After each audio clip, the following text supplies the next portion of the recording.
Okay guys, we're going to learn how to load our blades and our needle holders.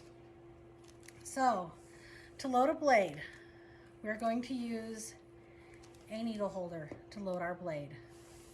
We're going to place the blade. Now remember, I am right-handed. My right hand has a hold of the blade. So, looks just like this. The blade is pointed, the belly of the blade is pointed towards my left hand. Notice this angle right here. The angle of the needle holder or the knife blade is going to match the angle of the blade I'm going to put on it.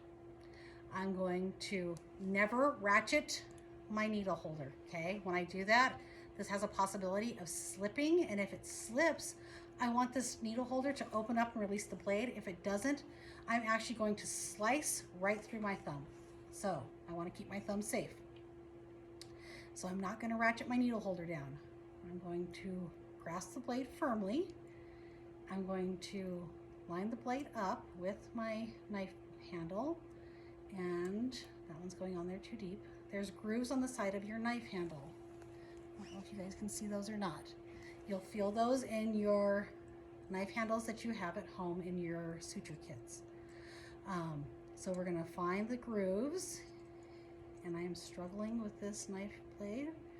And once we find those grooves, we are going to slide this back. And did you guys hear that click?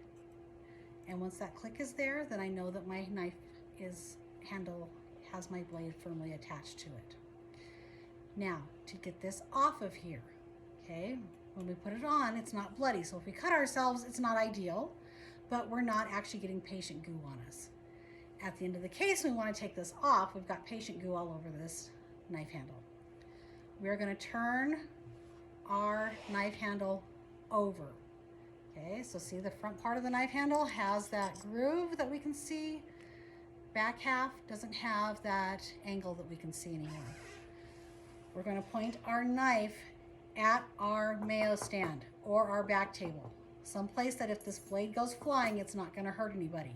I'm certainly not pointing it out at my circulator. Okay, doesn't matter how much she made me upset during the case. I'm going to point it down. We're going to grab the needle or the blade with the needle holder, and we are going to push the needle holder towards the mayo stand. See how that goes? Just a little wrist movement. And then we are going to pull the knife handle back, the blade forward, and it's going to come off. This goes back into our needle book.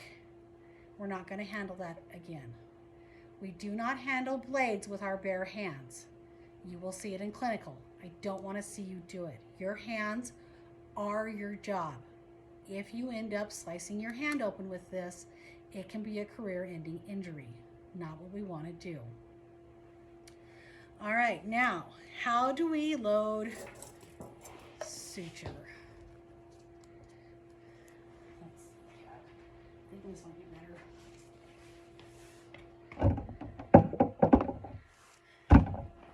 Yeah, it's better that way. Can I bring up so it goes over your shoulder? I think, yeah, probably. Well, no, right there is good because you have to be able to see. Okay, so to load suture, we have our suture packet, and we want our needle in our left hand. Most of you are right-handed. Our needle holder is in our right hand. We're going to hold this up. We are going to come in perpendicular 90 degrees to this needle, and we are going to grab onto it. Whoops. Click it on the first ratchet and pull that needle out. So here is how it looks.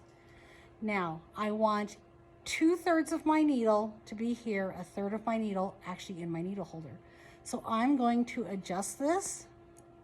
I'm going to push this back here, and if you look on your needles, you will see there is a flat spot. I don't know if you guys can see that, but there is a flat spot on your needle.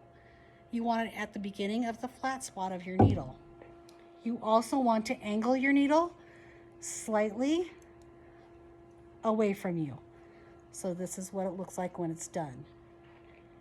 Okay, and this is how we load a suture.